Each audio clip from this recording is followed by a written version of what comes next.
Assalamualaikum warahmatullahi wabarakatuh.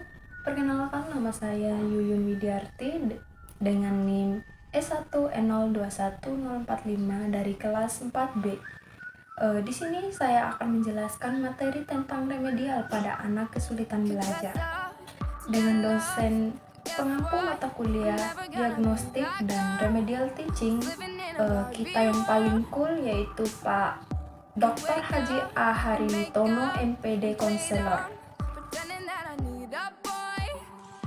Baik, di sini saya akan menjelaskan tentang remedial pada anak kesulitan belajar. Pengertian pembelajaran remedial.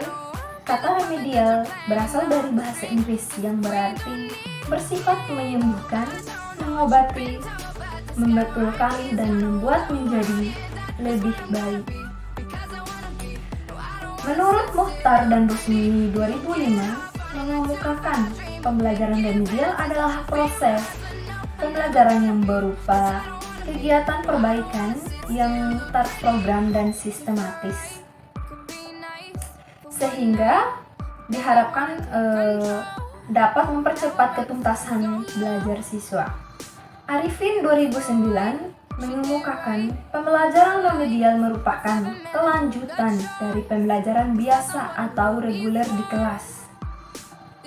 Hanya saja, siswa yang masuk dalam kelompok ini adalah siswa yang belum tuntas belajar. Menurut Wardani dan Carlson Hasron 2009 menyatakan bahwa kegiatan remedial adalah usaha pemberian bantuan kepada siswa yang mengalami kesulitan belajar untuk mendapatkan hasil belajar yang lebih baik atau mencapai ketuntasan belajar. Jadi dapat disimpulkan, pembelajaran remedial merupakan layanan pendidikan yang diberikan kepada siswa untuk memperbaiki prestasi belajarnya sehingga mencapai kriteria ketuntasan yang ditetapkan. Sedangkan siswa yang telah mencapai kriteria ketuntasan yang telah ditetapkan diberikan pengayaan pemahaman konsep. Jika seluruh siswa telah mencapai ketuntasan pada saat tes formatif, maka guru tersebut akan memberikan perbaikan pada tujuan atau indikator yang tingkat ketuntasan paling rendah sebagai penguatan. Selanjutnya, di sini saya akan menjelaskan tentang tujuan pembelajaran remedial. Menurut Mukhtar dan Rusmini di sini pada tahun 2005 berpendapat tujuan kegiatan remedial adalah sebagai berikut. Yang pertama, agar siswa memahami dan mengenali dirinya, khusus yang menyangkut prestasi belajar, misal segi kemampuan, terus dari segi kelemahannya dan jenis, serta sifat kesulitannya. Yang kedua, yaitu dapat memperbaiki atau mengubah cara belajar siswa ke arah yang lebih baik. Dan yang ketiga, yaitu dapat memilih materi dan fasilitas belajar secara tepat. Yang keempat, yaitu dapat mengembangkan sikap dan kebiasaan yang dapat mendorong tercapainya hasil belajar yang jauh lebih baik. Yang kelima, yaitu dapat melaksanakan tugas-tugas belajar yang diberikan kepadanya setelah ia mampu mengatasi hambatan-hambatan yang menjadi penyebab kesulitan belajarnya dan dapat mengembangkan sikap serta kebiasaan yang baru dalam belajar. Selanjutnya, prinsip pembelajaran remedial. Di sini ada beberapa prinsip yang perlu diperhatikan dalam pembelajaran remedial sebagai berikut. Yang pertama, adaptif. Di sini maksudnya setiap individu peserta didik memiliki karakter dan keunikan sendiri-sendiri. Oleh karena itu, program pembelajaran remedial hendaknya memungkinkan peserta didik untuk belajar sesuai dengan kecepatan, kesempatan, dan gaya belajar masing-masing. Dengan kata lain, pembelajaran remedial harus mengakomodasi perbedaan individu peserta didik. Terus yang kedua, yaitu interaktif. Di sini maksudnya dalam proses pembelajaran remedial hendaknya memungkinkan peserta didik untuk secara intensif, berinteraksi dengan pendidik dan sumber belajar yang tersedia. Hal ini didasarkan atas pertimbangan bahwa kegiatan belajar peserta didik yang bersifat perbaikan perlu mendapatkan monitoring dan pengawasan agar diketahui kemajuan belajarnya. Jika dijumpai adanya peserta didik yang mengalami kesulitan, segera diberikan bantuan. Terus yang ketiga yaitu fleksibilitas dan metode pembelajaran dan penilaian. Maksudnya di sini sejalan dengan sifat keunikan kesulitan belajar peserta didik yang berbeda-beda. Maka dalam pembelajaran remedial perlu digunakan berbagai metode mengajar sesuai dengan karakteristik peserta didik. Yang keempat yaitu pemberian umpan balik segera mungkin, yang dimana umpan balik berupa informasi yang diberikan kepada peserta didik mengenai kemajuan belajarnya. Perlu diberikan segera mungkin. Umpan balik dapat bersifat korektif maupun konfirmatif. Dengan segera mungkin memberikan umpan balik dapat dihindari kekeliruan belajar yang berlarut-larut yang dialami peserta didik tersebut. Yang kelima yaitu kesinambungan dan keterbatasan dalam pemberian pelayanan. Nah, di sini pembelajaran program, pembelajaran reguler dan dalam pembelajaran remedial merupakan satu kesatuan. Dengan demikian program pembelajaran reguler dengan remedial harus berkesinambungan dan programnya selalu tersedia agar setiap saat peserta didik dapat mengaksesnya sesuai dengan kesempatan masing-masing.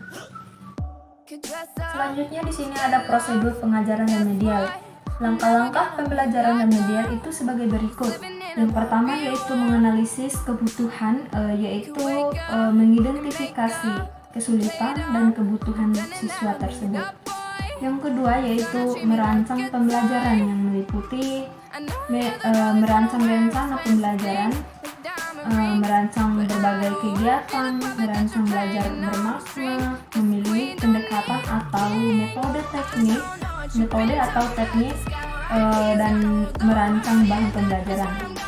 Yang ketiga yaitu menyusun rencana pembelajaran, yaitu memperbaiki rencana pembelajaran yang telah ada, yang dimana di sini beberapa komponen disesuaikan dengan hasil analisis kebutuhan siswa. Yang keempat yaitu menyiapkan perangkat pembelajaran seperti memperbaiki soal LKS. Yang kelima yaitu melaksanakan pembelajaran yang meliputi merumuskan gagasan utama, memberikan arahan yang jelas, meningkatkan motivasi belajar siswa, memfokuskan proses belajar dan melibatkan siswa secara aktif. Yang keenam yaitu melakukan evaluasi, yang dimana di sini pembelajaran dan penilaian itu ketuntasan belajar siswa tersebut. Selanjutnya di sini ada pendekatan pembelajaran remedial. Pendekatan yang dapat dilakukan dalam pembelajaran remedial adalah sebagai berikut. Yang pertama yaitu pendekatan bersifat kuratif, yang dimana pendekatan ini diadakan mengingat kenyataan ada seseorang atau sejumlah siswa, bahkan mungkin seluruh anggota kelompok belajar tidak mampu menyelesaikan program secara sempurna sesuai dengan kriteria keberhasilan dalam proses belajar mengajar. Untuk mencapai sasaran pencapaian dalam menggunakan pendekatan pertama yaitu pengulangan, yang dimana di sini pengulangan dapat dilakukan di akhir pertemuan unit pembelajaran tertentu dan akhir setiap satuan program studi pelaksanaannya itu dapat dilakukan secara individual, atau jika yang mengalami kesulitan terbatas dan kelompok, jika ternyata sejumlah siswa itu mempunyai jenis atau sifat kesalahan atau kesulitan yang sama. Yang kedua yaitu pengayaan. Layanan di sini dikenakan pada siswa yang kelemahannya ringan dan segera akademik mungkin, termasuk berbakat dengan cara pemberian tugas atau pekerjaan rumah atau soal yang dikerjakan di kelas. Yang ketiga yaitu percepatan, yang dimana di sini layanan ini ditunjukkan kepada siswa yang berbakat tetapi menunjukkan kesulitan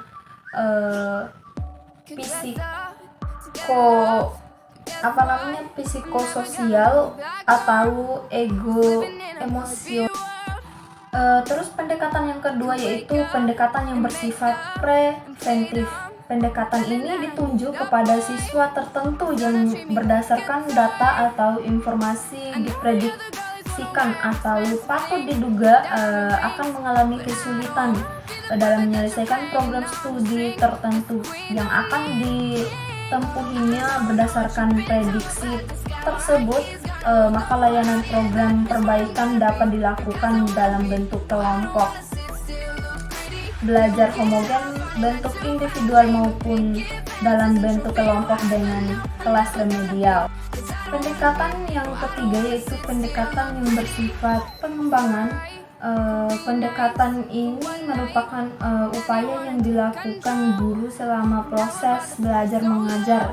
Sasaran pokok dari pendekatan ini adalah agar siswa dapat mengatasi hambatan-hambatan atau kesulitan-kesulitan yang mungkin dialami selama proses belajar mengajar, karena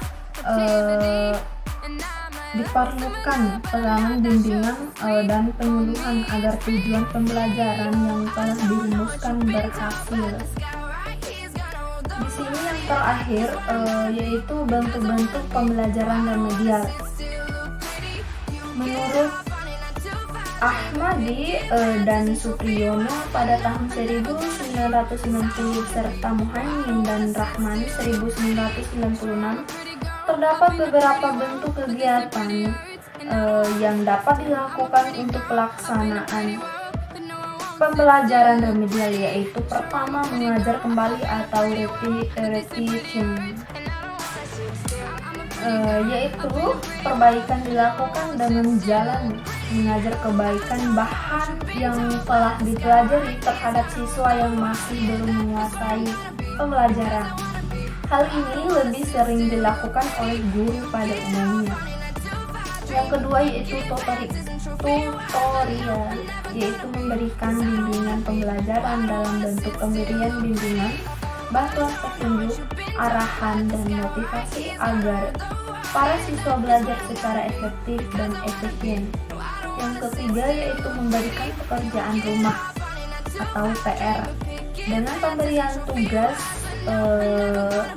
diharapkan siswa akan membuka kembali catatannya, kemudian mempelajarinya untuk menyelesaikan tugas rumah tersebut. Dengan cara ini siswa akan berusaha lebih memahami pembelajaran agar siswa mengejar tugas yang diberikan gurunya. Terus yang keempat yaitu diskusi kelompok, yang dimana di sini remedial teaching dapat dilakukan dengan cara diskusi kelompok, yaitu dengan membentuk kelompok yang terdiri atas 5 sampai 10 anak untuk mendiskusikan suatu masalah secara bersama-sama. Dan diharapkan dengan diskusi tersebut persoalan akan lebih mudah dipecahkan. Terus yang kelima yaitu penggunaan lembar kerja, penyediaan lembar kerja untuk dikerjakan siswa di rumah, membuat siswa untuk belajar kembali, dan hal ini akan membuat siswa lebih memahami materi pembelajaran. Dan yang terakhir yaitu penggunaan alat-alat audio visual, yang dimana di sini remedial teaching itu dapat dilakukan dengan menggunakan media, karena dengan media pembelajaran akan lebih menarik dan lebih mudah memahami oleh siswa. Adapun alat-alat audio visual yang dapat digunakan sebagai sumber pengajaran adalah radio, tape recorder, laboratorium bahasa, film, bingkai, OH. Mungkin hanya ini saja yang bisa saya sampaikan di video kali ini. Mohon maaf jika ada salah kata. Sekian dan terima kasih. Wassalamualaikum warahmatullahi wabarakatuh.